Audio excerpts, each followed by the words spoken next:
So the topic we picked was Haftarot, because in general, usually Haftarot are associated with bar and bat mitzvahs, pretty much. We chant them. When you get older, it's time to read something. When you get really older, it's time for a Kiddush Club kind of thing. You go out, but rarely do we actually grow from them or learn from them. Correct? We remember them. Oh, that was my bar mitzvah Haftarah. We're familiar. When we say chant, that's classic, but rarely do we actually grow from them. Am I right? Pretty much. Okay, so I want to make sure I'm on the same page. Now, usually before Pesach, we talk about the Seder. So I want to start with the Seder and the introduction we talked about. What do we do right after the meal? Who do we invite? Eliyahu Navi. Remember why? Give me the classic reason. Why do we invite Eliyahu? We open the door for him. He drinks the wine. Now, we don't need him to drink the wine. What? No, but give me the classic answer. Nothing yeshivish. Just why do we invite Eliyahu? Oh no. That's why we lean and eat, and that's the first part of the Seder. What's Eliyahu's job? What? And what's the fifth cup all about? Exactly. Yeah. And what's Eliyahu's job? What's he going to do? There's a word everyone uses. I have no idea what it means. What is it?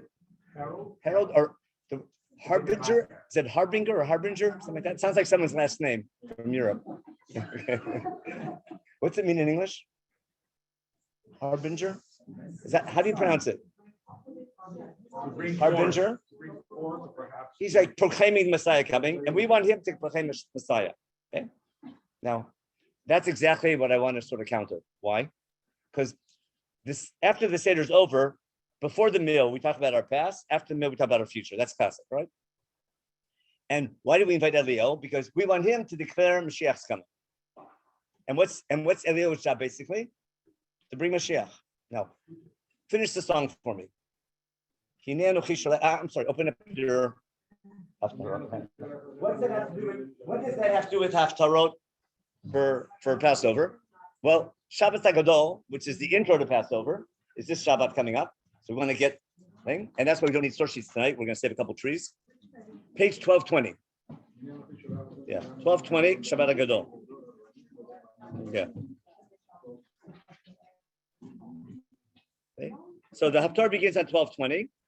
We talk about the beginning, but look at the end of the Haftarah, which just happens to be not just the end of the Haftarah, it's the end of the year before Pesach. It's the end of the book of Malachi. It's also the end of Trei Asar, and hence it's the end of Nevi'im. Okay? This is the last pasuk of Nevuah. That's what's special about it. And what's it say? Verse 23.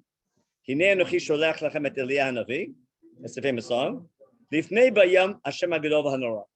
In other words, that's why people think if he's coming before the great day, then what's Eliyahu coming to do? To announce the great day, and he's the announcer of the great day. Okay. Now we'll talk about what Lisa was talking about. Read the next line. Okay. What's Eliyahu's job? Not to declare Mashiach's coming, but to prepare Am Yisrael for Mashiach by doing what? By getting children, right, to bring their father to a shir, or something like that. Or parents bringing their children to a shir.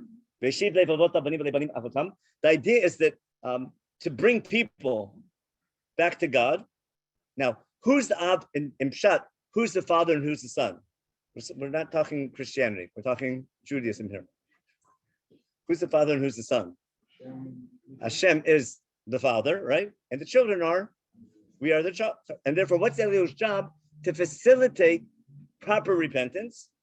Why? Because God's coming. When God comes, it can be a good day or a bad day. When God comes, it can be disastrous. It could be great if we're ready for him, which was the whole topic of the Haftarah beforehand. When God's presence is felt, he's going to judge, and those worthy of reward will get rewarded. Those worthy of punishment will be punished, and there'll be nothing in between, pretty much. And therefore, because he's not heralding Messiah's coming and everything's going to be great, he's warning us that God can bring redemption, but redemption's a two-way street. And if we're not ready for redemption, it's nothing to pray for. As the Navi Amos says, anyone remember what he says? Is what he complains that the people are saying, we want Mashiach now. They're saying, he yells at them, he says, everyone's praying for God to come. And the Navi Amos tells them, why do you want Mashiach? For you, it's going to be darkness and not light. The famous line. And therefore, what's he saying? And now finish it. This we don't sing for good reason. To bring God back to the people and the people back to God. Because if you don't, you're going to be in big trouble. Got it? There might be a war. There might be disastrous. Now, that's a terrible way to end the Haftarah, right? And terrible way to end the Bible. Therefore, what's our custom? We read the previous line one more time and end with a happy note like we do when we do Echa. Got it? Now, why is that important? I'm sure you remember we've done probably Haggadah like 3 or 4 times probably over the last 10 years. And one of the key things we talk about all the time is Haggadah for children and Haggadah for adults. Remember, for children, what's the main message? We call that expression of gratitude. Remember that routine? And for children, what happened? We were slaves in Egypt. God took us out. That's how we answered the children in the Manishtana. We were slaves to Pharaoh. And what happened? God saved us, took us out. If God didn't save us, we'd still be slaves and therefore say thank you.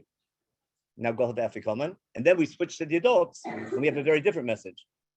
Because we begin the story with God promising Avram Avinu, you want to become a nation? Fine, but first to become my nation, you have to go through suffering and affliction. So at sort of basic training, you're going to grow from that. And therefore, when you're redeemed and you become my nation, that memory of the Exodus is going to shape your behavior. Because we read this, I think 2 weeks ago, in Parshat Tzav, in Yirmiyahu.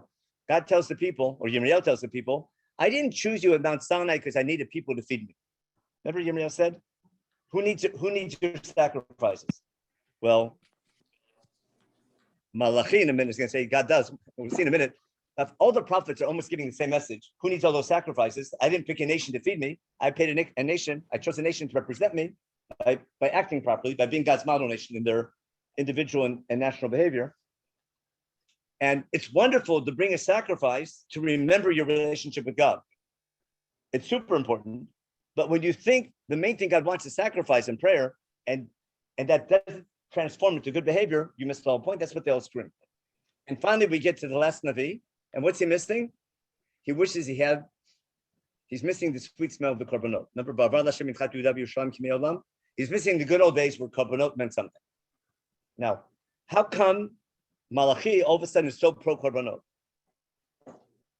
So if you read, we're not going to read the whole thing because we got, you can read it on Shabbat, but in a nutshell, listen to the list of things that Malachi is complaining about. So Malachi is hoping that one day the korban will be good. What's that mean? When is the korban good?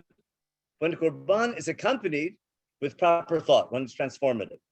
Now, to explain korbanot, I want to go back to what we read yesterday, or say Sunday.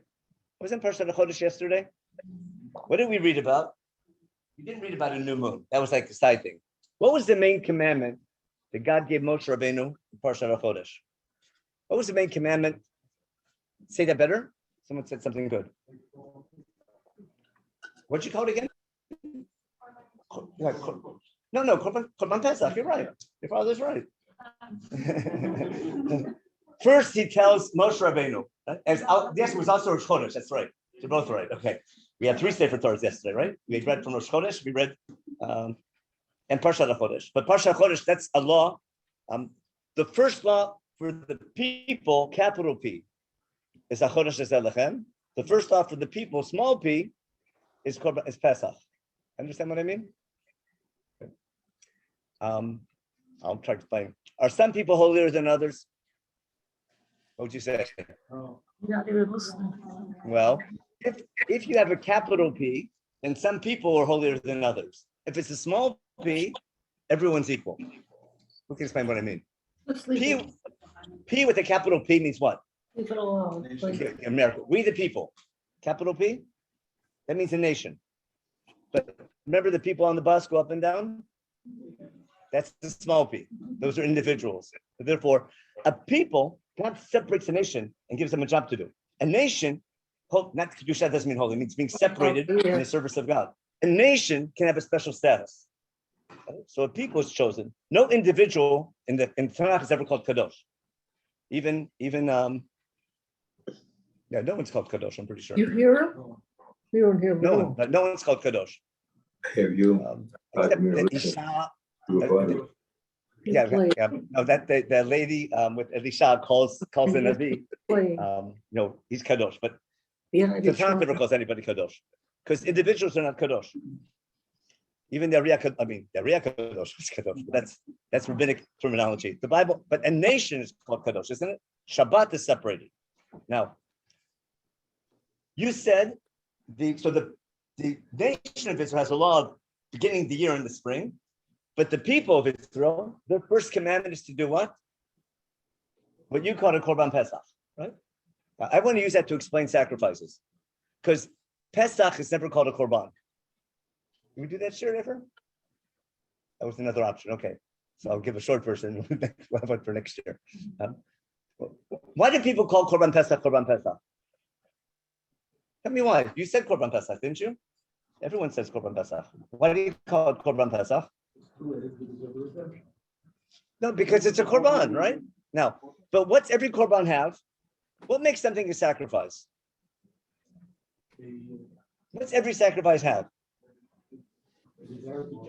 No, just technically speaking. An animal, and what else besides an animal? What do you bring it on? An altar, right? A mizbeach. And who does the animal go to? No, and a classic olah and a burnt offering, it goes to God. No. The classic. I'm talking about religion in general, not Judaism. The classic sacrifice in every religion, an animal is given to God. He's hungry. How is he going to get God to help you? Feed them. That's how you get humans on your side. And when the powers act like humans, you feed them. It works. It works with humans. It works with gods. Ask the ancient people. Didn't they, when they went to war? You read, it's not just in the movies, it's in the sources. People went to war. You needed the gods on your side, and you sacrificed people to win wars. And the more important the person you sacrifice, the better chance you had of winning. Now, but a sacrifice has an altar, and something goes to God. Is there an altar in the Pesach in Egypt? No, not at all. Does anything go to God? Nothing at all. You know what it is? It's a family meal. The first Pesach, right, is a family get together. It's almost like making a wedding. You have to prepare a week, 2 weeks ahead of time, by invitation only. But by invitation only, not because you want to limit the amount of people, because you want to make sure there's food for everybody. No leftovers, right? And when you know there's no leftovers, remember, no leftovers. What happens in Shiva? It's no leftovers. Everyone eats to the heart's content. No one's getting.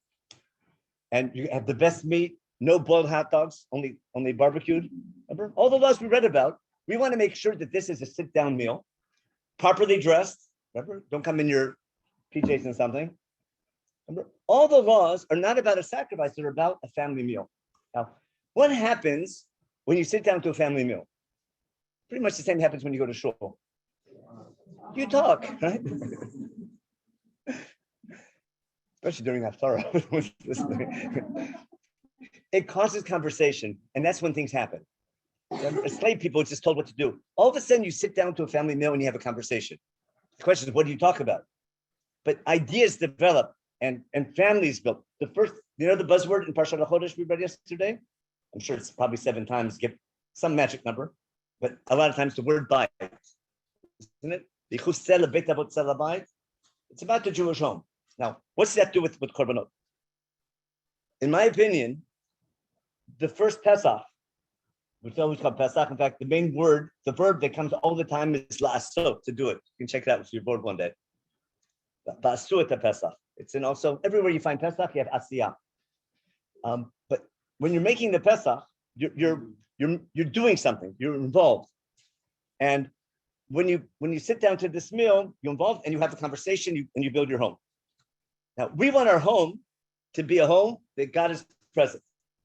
What do we do to remember that? When we go to God's home, right, we don't leave our homes to go to God's home. We go to God's home, the temple, to remember what our home needs to look like. So it's not that, I think the Mikdash is modeled after the Pesach, not the other way around. Because a lot of people say, all my friends in Yeshiva, they want to say that the Mizbeach is the house. Why? what replaces the altar, the Jewish home? Because we sprinkle the blood on the doorposts, right? So I want to say the same thing with the flipped classroom, where the future altar in the temple becomes a model of our home. It's not that our home is a mizbeach, it's an altar, but rather our home, because we take the concept of it. Now, what am I getting at? The classic sacrifice in all religions is a burnt offering, isn't it? It all goes to God. The Jews come up with a great idea. It's called a korban shlamim. And someone mentioned that people like eat the korban, so a chatat, the kohanim eat. But a shlamim, which is like later a Pesach becomes a type of shlamim. Who eats this? Who eats the meat of a shlamim? Who eats the meat? We do, right? Yeah. It's such a great idea. Why let that animal go to waste? So what does God get? He gets the blood and the high cholesterol. The fat that's around the abdominal cavity? Where's the doctor? There's a doctor. There's got to be a doctor here. Where's Sam? Right? It's not good for you, all that fat around the abdominal cavity? Yeah. You don't have any because you ride your bike all the time. Okay. But we've seen it in patients, I'm sure. Did the x-ray see it or not? The CAT scan can see it. Okay. But what are we doing? So I'm joking about wasting the animal. We're sharing a meal with God. That's how Chazal understand the shlamim. When you share a meal with somebody, you talk. You have a conversation. It's partnership, not fair. And that's why almost the ideal korban, we're learning Sefer Vayikra now, aren't we? A korban shlamim is a great way to show your partnership with God. But you have to be worthy of partnership. And therefore, when you bring a korban, it's to remember how to live your life. But you need to do something. Got my point? Korbanot are important when they're understood properly. Every ritual we have is super important. The world of mitzvot. The second mitzvot become technicalities that are going to get something in a mystical way, get God on your side, and they're not transformative to your behavior. That's what all the prophets go crazy about. And that's the background to all the things we're going to read today. In other words, the Passover Seder is a type of ritual, isn't it? We do all these technical things. Ask any rabbi. We get all the measurements and all the things, and we almost become robots, which is necessary to keep tradition going. But if we follow Rav Gamliel, remember Rav Gamliel in the Mishnah, which we quote at the end of the Seder? If you keep the mitzvah, be it Pesach, Matzah, Bar, and don't do what? And don't explain why you're keeping the mitzvah? If there's no understanding together with the ritual, what's he saying? You did not fulfill your obligation. Remember reading that? So pay attention to that this year. It's not just about Passover. That's a principle about things. Now, don't get me wrong. The flip side is even more dangerous. If you say, "Oh, I got the point. Who needs the ritual?" That doesn't work. I need to do the ritual, but the ritual has to come. Without ritual, we don't have a religion. We don't have any continuity. We have nothing. You need to have mitzvot, but mitzvot have to come with understanding. And when they're misunderstood, they can cause more damage, more harm than good sometimes. And what the Navi is trying to say, something is wrong with the system. So on Shabbat HaGadol, sooner or later, God has to come and make his presence felt. He wants Am Yisrael to be ready for redemption. Now, if I go back to the first Pesach, we're going to do a different Haftarot real fast. It actually is coming up. This week is what? Achrimot, isn't it? Or just one of them? Oh, Mitzvah. Next week will be Achrimot. Actually, every week is only one now. We'll get it. But it's the Ashkenazi custom is not to read it. It's a little harsh. But there's something we need to read. Open up page. Achrimot's going to be probably 1100s. 1180 probably. I'm just guessing. Shmini. Actually, it's in Kedoshim. It's the second Haftarah for Kedoshim. Page 1175. There's information that we find in the book of Yechezkel. The alternate topic we were going to do just a whole show on Yechezkel, but Lisa vetoed that. She wants something. Never mind. We'll get to dry bones. That's we're going to get at soon. But you can't understand dry bones without this section in Yechezkel. Yechezkel chapter 20. You see it? The second half of page 1175. We're not going to read the whole thing. I'll just give you the background. The Navi Yechezkel is living in what time period? Who remembers? Yechezkel, you've heard of him, right? Ezekiel bread. They still sell that here? Ezekiel bread. You know why? You don't know why it's called Ezekiel bread, do you?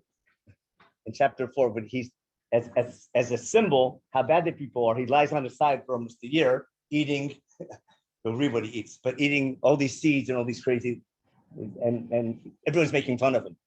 But Yechezkel needs PR. You know what that means? He has to do things that are crazy, bombastic, because he needs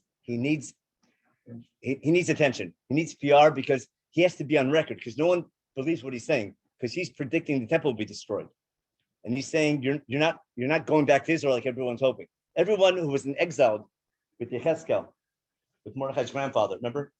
11 years before the temple was destroyed, there was the first wave of exile of all the important people, called Galut Hayachin.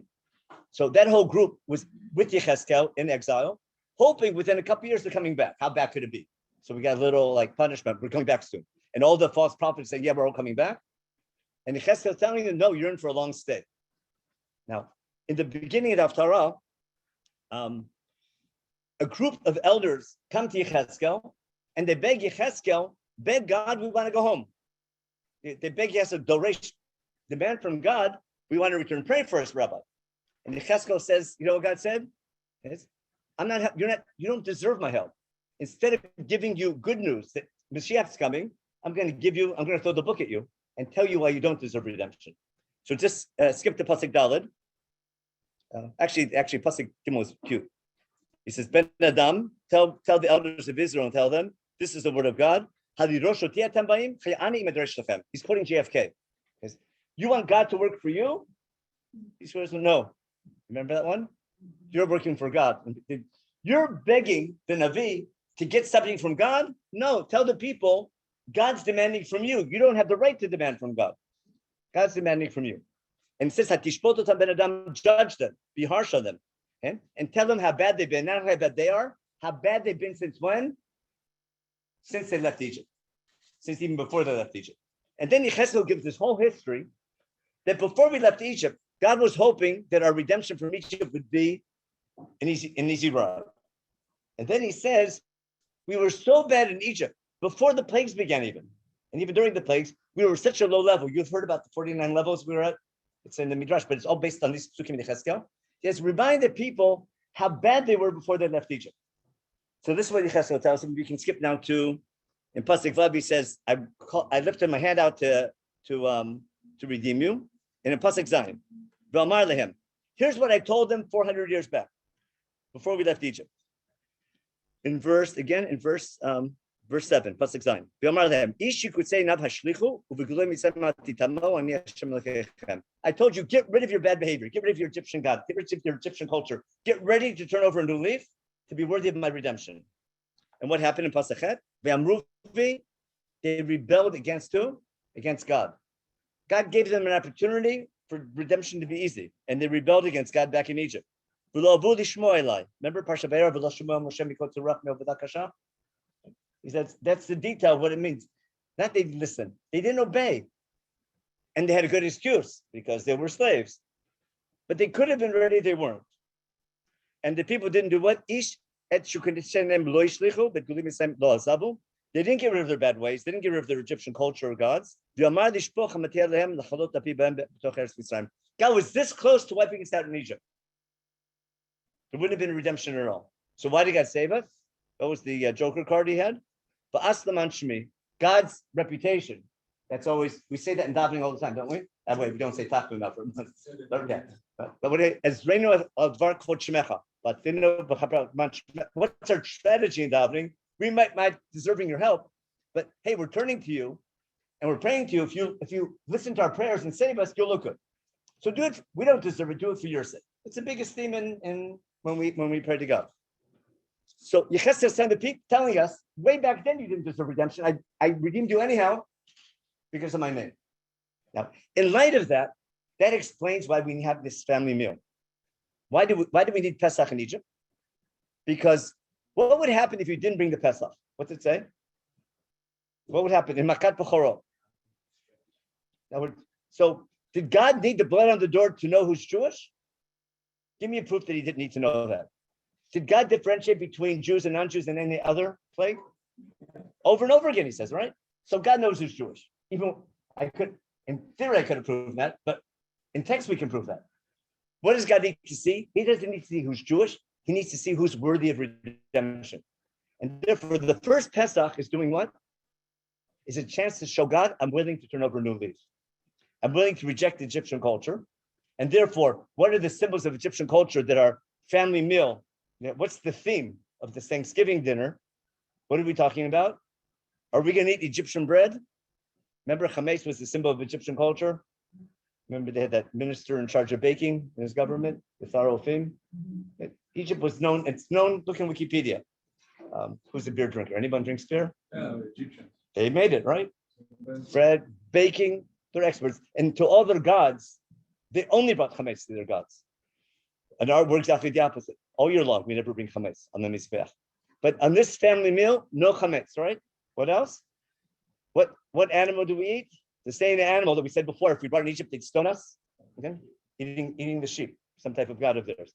And there's everything we're doing at the meal is symbolic of rejecting Egyptian culture, turning over new leaf, to the point that what?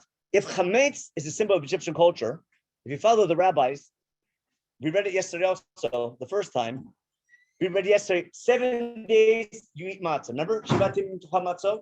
7 times in Chumash it says eat matzah for 7 days. Any rabbi here? Hey, Adam, you're a rabbi. What did the rabbi say? Are we 5 to eat matzah for 7 days? No. No rabbi say you are. Yeah. Some people say it's because of pikuach nefesh, for it may cause massive stomach problems. But that can't apply in biblical sense because their matzah wasn't our cardboard. It was this good old lafa. It was good. But what I'm getting at is that even though it says to eat matzah for 7 days, the rabbis say, no, that's not the main mitzvah. But what does Chumash go OCD about? On chametz, boy, are we OCD, aren't we? You can't own it, you can't see it, you can't. Oh, we go nuts, don't we? And you can't even own it before you shecht it. Why? Oh, there's a rabbi, right? There's no chiyuv to eat the matzah beforehand. Some people, the Rambam says, you have a whole brisker thing on it. But there's no doubt we don't go crazy eating every night kazayis matzah. Even the small kazayis, we don't do. We definitely eat a lot of other stuff. Now, so what are we doing? Why? Because the main mitzvah we read, no chametz. Got it? Because for children, eating matzah reminds us of how God saved us. For adults, getting rid of your chametz means turning over a new leaf.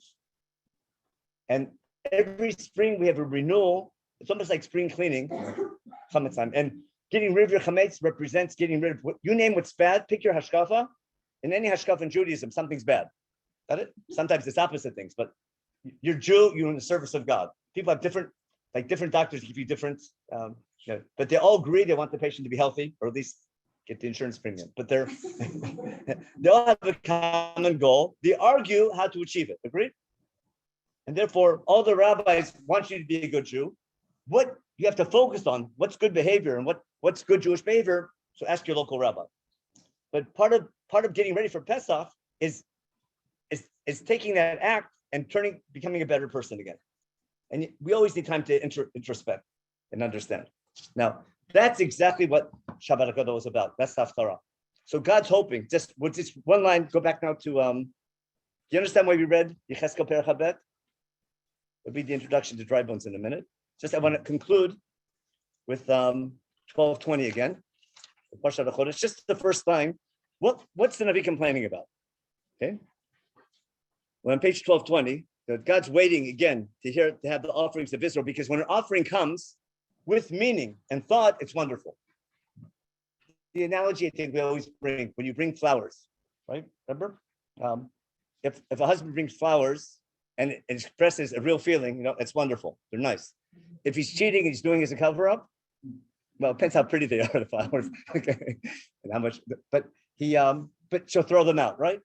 But when you bring an offering, it has to reflect a true feeling. So if the offerings reflect true partnership with God, that's wonderful. But when they're a cover-up, that's when they become a disaster. So God's hoping, and then listen, we said what's wrong. I'm going to go and judge you on what type of things. What's the list of things we're doing wrong? It starts with the classic what? With sorcery, okay, machashvim, menafim, adulterers. That doesn't apply nowadays. V'nishbim l'sheker, people swearing falsely. Doesn't apply today. Oshkei schar sachir, what's that? You know what that means? People not paying wages properly. When you take advantage of people in business and don't pay them proper wages and stuff like that.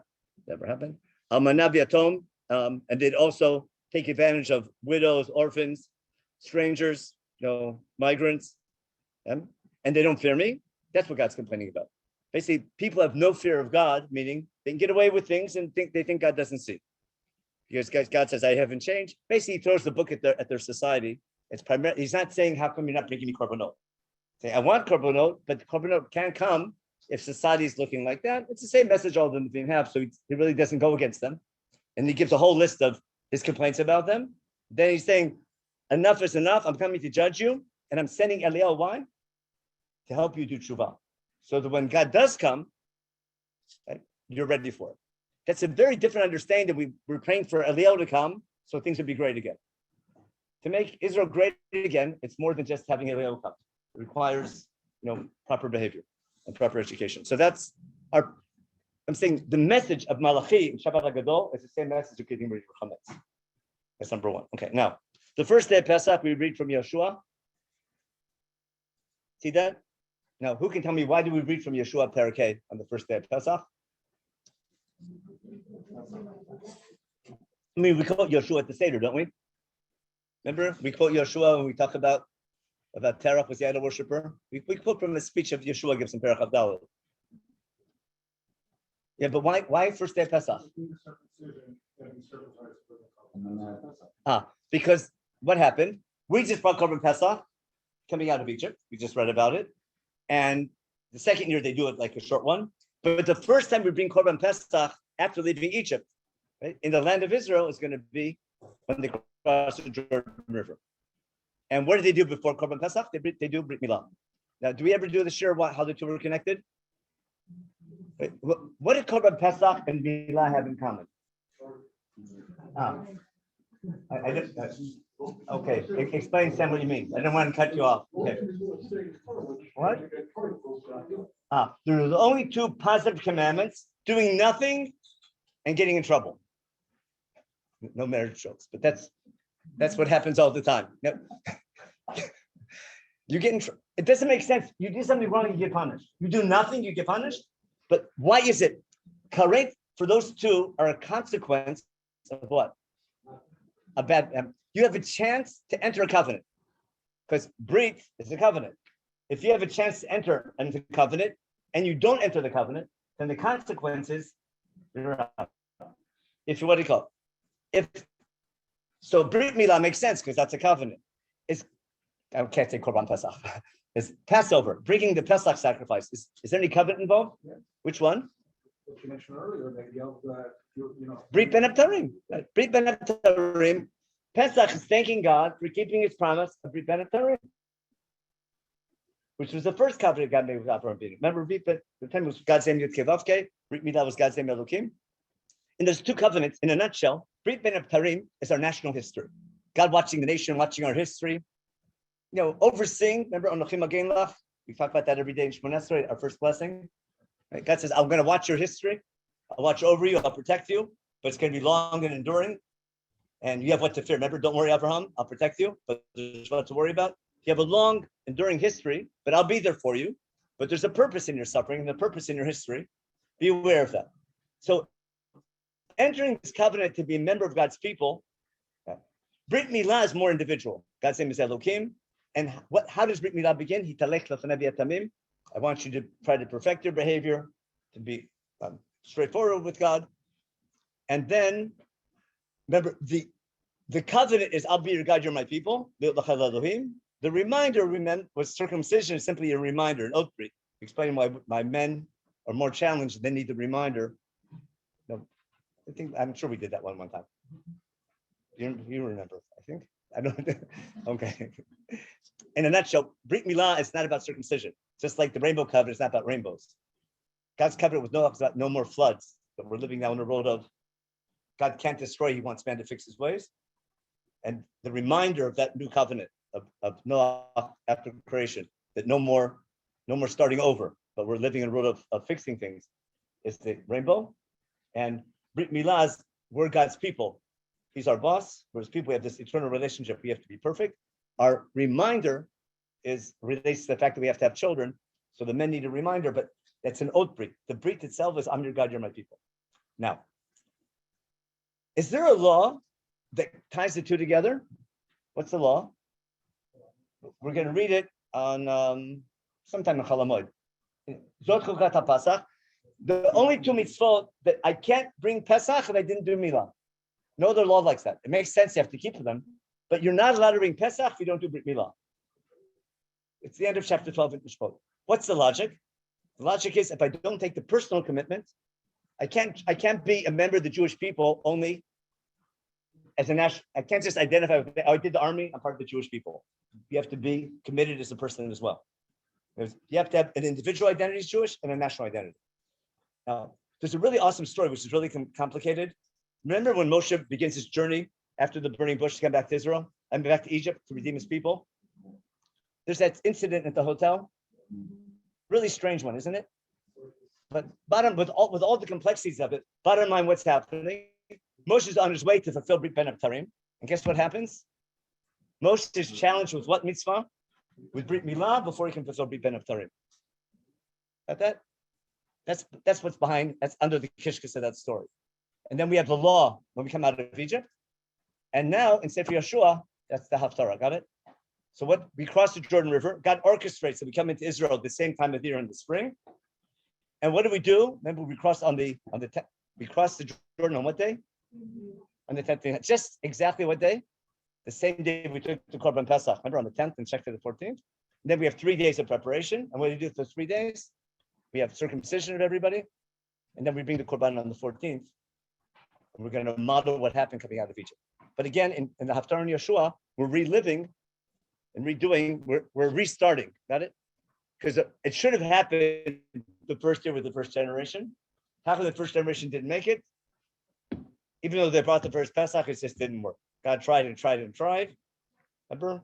And finally God said, it's a lost cause. Bring up the next generation. And we had to wait for, and that's what it says.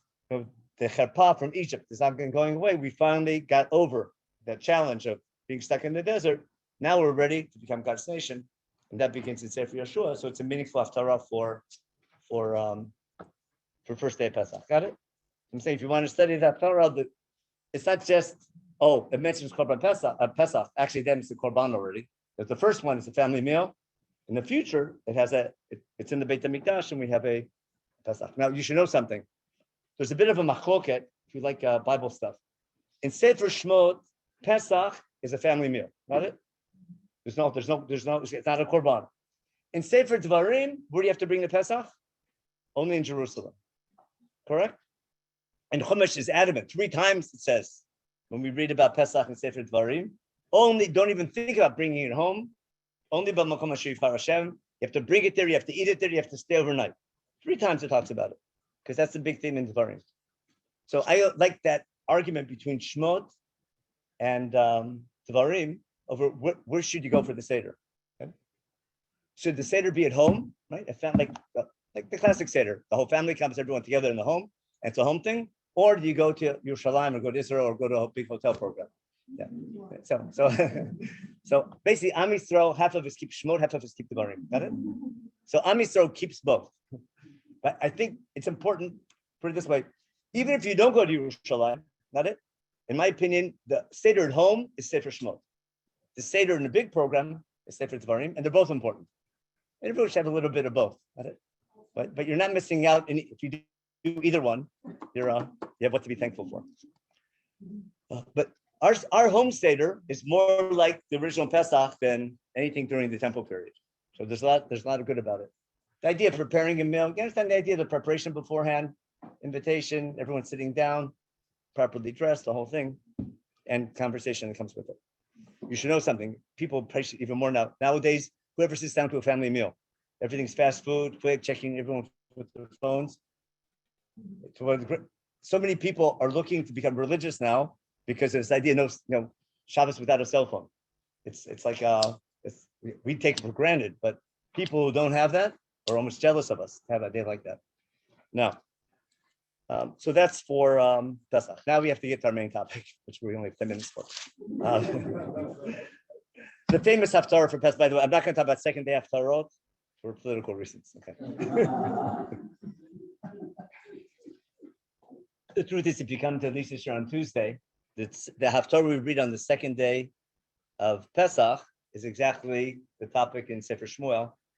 I mean, it's from Sefer Melachim, but it's a massive Passover that Yoshiyahu did, and the Navi says that Yoshiyahu, that Passover was the greatest Passover since the time of Shmuel, which that's what Lisa's teaching now. So that'll be the excuse to talk about Pesach on Tuesday. Not exactly this Haftarah, but that idea of. So anyway, that's another reason why we're not doing it tonight. Okay. Now, page 1224, the famous Haftarah for Chol Hamoed Pesach, known as dry bones. What makes the name dry bones so famous? Exactly. Anyone, our age group, I can say our age group now because there's too many young people here. You're also young, Rabbi. Okay. But yeah, people losing most. You've heard of dry bones, and the Jerusalem Post used to be. It was a cartoon. Is it still around? It's over. Yeah, I think he passed this. The original guy for sure passed away. And they might come back to life now. If anyone's going to be worthy of it, it's him. Okay. Now, ask anybody who's heard of Yechezkel, really never studied the book. What are the two stories of Sefer Yechezkel that everyone hears about? So, dry bones, everyone's heard of. And what's the other one? The first parak where he sees God's chariot, the Masem Merkavah. Those are the famous ones. And the rest, 95% of Jews know those two stories, and that's about it for Yechezkel. Correct? That's about it. I'm almost sure it's it. They don't realize that we quote from it at the Seder, something X-rated. You'll find it. You don't know what I'm talking about. In Magid, when we do the drasha, you know what I'm talking about? But you'll figure out. It's your quiz for the Seder, and hope your children don't understand it. Okay. Now, why is dry bones so famous? Besides the cartoon, what gives it? Why is it? What do people think they learn from it? From dry bones? What do the dry bones do? Now, people use that as a source for Tchias HaMesim, correct? And see, Yechezkel, it happened already once. Now, when you read Yechezkel, you know that's not what he's talking about because it's a vision. It's like finding some. I heard that the archaeologists found the bones of the lean cows in Egypt by the Nile. Or no, the fat cows. Which bones they find? The fat cows. Now, why can't it be they found the bones of the fat cows? Because the lean cows ate the fat cows, right? But what's the real reason why it can't be? Because it was a dream. So they can't find the bones, it was a dream. Now, the same thing here. Yechezkel's vision is a vision. It says so. But what's the vision about? And why is it on Pesach? So the first time we entered the land of Israel, we just read on the first Haftarah of the first day in Yeshua, we entered the land of Israel as a people. We conquered the land, we set up a nation, relatively successful. The Jewish people as a people were living on their land, in their land, from the time of Yeshua till when? Until Yechezkel. So we have ups and downs, we lose some tribes, borders get bigger and smaller, like Jewish history, but the Jewish people as a people are living in the land of Israel. And there is no like diaspora community, no major diaspora community. The people are in their land. When the Babylonians come and take over, they're coming and putting a siege on the city. All of Yirmiyahu's colleagues, Yirmiyahu is saying, if you don't do proper tshuva, they might actually destroy the temple. He tries to get them, he's trying to prevent it. And all of his colleagues who think he's a liar because he's pro-Babylonian, what do they claim? It can't happen, impossible. It's like people say nowadays, the state of Israel can't be destroyed. This is the final redemption. No, those Zionist people at the Kibbutz Rugot. So they have this idea, and every Churban we've had begins exactly with that idea. It can't happen. That's how we lost the first temple. If you know the second temple history, just read Josephus. If you know the Bar Kokhba revolt, you have this belief, this firm belief, it can't happen again. And we say every day in Shema, it can happen again. If it depends on our behavior. But the first time it actually happened was in the time of Yechezkel. And what happened? Even though all the false prophets who really meant well were telling the people, just pray, and God's temple can't be destroyed. Impossible. Because he's our God, he's our people. It's just like, how could God allow his house to be destroyed? And therefore it can't be. What happened? It happened. Got it? Now, when 90% of the rabbis are saying it can't happen, and it does happen, what are 90% of the people going to think afterwards? Well, get a new rabbi, number one, or what?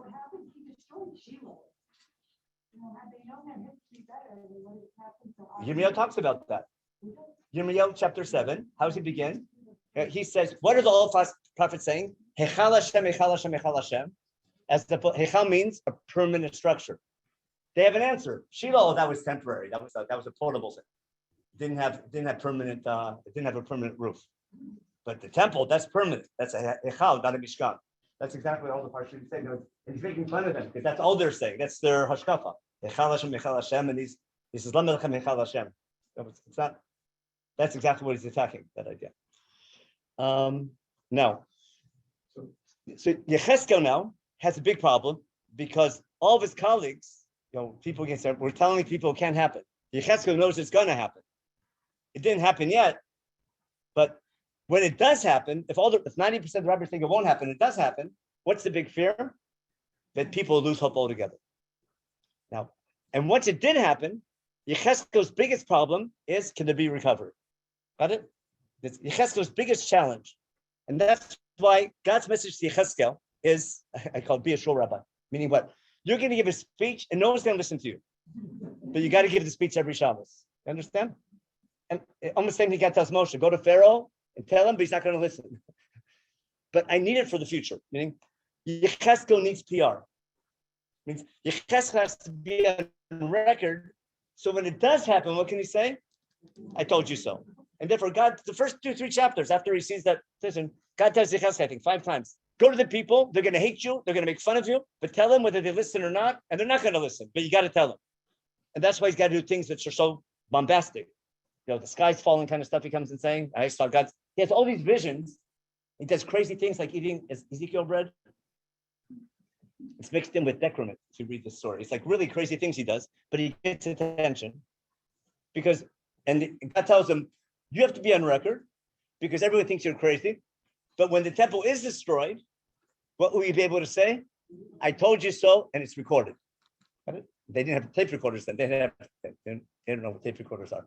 What do you call a tape recorder nowadays? A recording device. Okay. You have a it's on record. Got it? So what's the Yecheskel's biggest challenge? Now that the temple is destroyed, the people going to give up hope. Got it? And are they going to think game over? Ask any good Christian. That's what that's their whole shita. We were God's people and we messed up. Especially after 2 temples. They say, God left you, and there's a new testament, there's a new brit, a brit chadashah. We hold that Judaism is a Catholic marriage. And the Catholics hold it's a Protestant marriage. It's the only divorce they hold by. That's exactly the argument we have with Christianity. We hold that we really messed up, but we're always God's people. But we're in rehab for a long time, but we're always going to, the possibility of return is always there. That's one of the Rambam's principles. That no matter how long it takes, we'll return one day. Now, Yecheskel wants to make sure that people don't give up hope. And what's his vision? He sees dry bones, and we'll just read 2 lines, because he gives what's called the Nimshal. The Nimshal, what do you say that in English? Mashal is the parable, and then Nimshal is... That's there's no good one word for it? Okay, that's why I couldn't find it. That's good then. So what happens? He sees all these dry bones. We'll just get right to, we're out of time. Here, Pasuk 11, Pasuk Yud Aleph, verse 11. Have it? After he sees the bones, and they come back to life. Remember, there's bones, they're dry, very, very dry. And he asks, can these bones come to life? And sure enough, he's a vision, and all of a sudden the bones start, just like in the movies. They start getting skin and things like that, and they, what do you call it? And they get up and they start, what do they do in the end? We'll talk about what they do in the end in a minute. Okay. They get ruach and they start moving, and they come to life. Okay. Good Aleph, verse 11. Ben Adam. These bones, these dry bones, Kol Beit Yisrael Hema. They're an analogy to what? To the people of Israel. This is what the people are saying. Hema Hine Omrim. I'm sorry, Hema. Hine Omrim, what are the people saying? Yavshu Atzmatenu, Abda Tikvatenu. That's a good words for a song for an anthem. Okay. Okay, Avdat Tikvatenu Nigzarnu Lanu. And what do we say? Odo Avdat Tikvatenu? That's where it comes from, in case you didn't know. Now, what's it mean? Yavshu Atzmatenu. We're dry bones, got it? We have no hope, got it? And it's Xera, that's it. It's decreed. We're finished. The second you give up hope, you're finished, got it? What's the key to Jewish survival? Even though you're in terror, there's always hope. There's always hope of return. And therefore, what's the meaning of the dry bones? Yechezkel's main message to people, now that he has credibility, because I told you so, it could be destroyed. Now I have credibility, I told you so, it can be rebuilt. Don't give up hope altogether. That's Yechezkel's main job, because he can't stop the destruction. He's with a different community. That's Yirmiyahu's job. And God, Yechezkel, it's not working there. But his job is to make sure that people in exile don't give up hope, because they're going to be what's called the Atudah. How do you say an Atudah in English? An Atudah, what's it called, Atudah in English? Atudah is like a backup in a bullpen, basically, if you know your baseball. I need pitchers in the bullpen when you need a backup force in case of when things go wrong. Perfect. Okay. Now, what are they saying? They're saying it's lost cause. Therefore, go tell them, I'm going to open up your graves. Out of your graves. It's an analogy to the people of Israel coming up from, and it's like almost prophetic how this relates to the Holocaust, right? Like in the modern day state of Israel, it's like mind-boggling. Okay. Then you'll know that I'm your God when you actually return. You thought you were all dead, but there's hope, and these dry bones can come back to life when I bring you up from your thing. And I'll give you a ruach, you need spirit, and you'll come to life, and I'll bring you back to your land, and then you'll know that I'm God. That's a beautiful ending of Haftarah. It's very fitting for Pesach. Why? Because we talk about our redemption, the first redemption. We're hoping for a future redemption.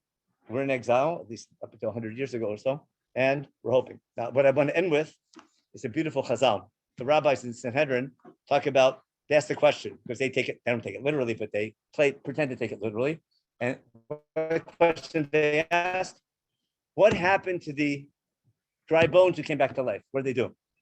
Anyone remember the two opinions? If the rabbis bring it up, there has to be two opinions, right? So one opinion is they got up from the graves, they said Shirah, and they went back to the graves. Got it? And they said, I made fun one time and said, they said Halo in Teaneck, right? On Yom Ha'atzmaut, and they went back to their graves. In Teaneck, I said they said Hollywood in Florida. No, they did. No, they acknowledged and they went back to the graves. Got it? What was the other opinion? Yeah? No, even better. They got married, had children, and moved to the land of Israel. Now, I remember that. When did I hear that? When Natan Sharansky came to Israel, Sharansky had relatives in Alon Shvut. He stayed with them. And one of the Asirei Tzion coming back. There was a big thing. And then a couple years later, we saw them going onto a bus, schlepping a couple kids with it was exactly seeing Yechezkel. When he first came, it was a big ado. Like 5-10 years later, he's just a normal person getting on a bus with a bunch of kids. And there's two ways. The real deep redemption is a slow process of just building families again, coming back to being normal. So hopefully we can fulfill both visions of Yechezkel of what's keeping the Jewish people going for thousands of years. We did a pretty good job, I think. Not having our land and having this hope for thousands of years, with everyone trying to convince us that wake up, it's over. The message of you guys are dry bones was all the Christian, what do they call people trying to proselytize us? What are those people called? The missionaries, that's it. All the missionaries was to convince us, read your Bible, it's a lost cause. Don't you realize God left you? It's 1,000 years, you're not back in your land. It doesn't make any sense. And we had faith. So nowadays it's easy to argue with them because we came back. But imagine 1,000, 1,500 years into exile, and we're not in our land, and they're so successful. It's amazing how people kept any faith. And Baruch Hashem, our ancestors kept faith, and hopefully we can be as strong as them and continue in okay, thank you so much, and thank you again for organizing stuff. And every Shabbat, Chag Kasher B'Sameach.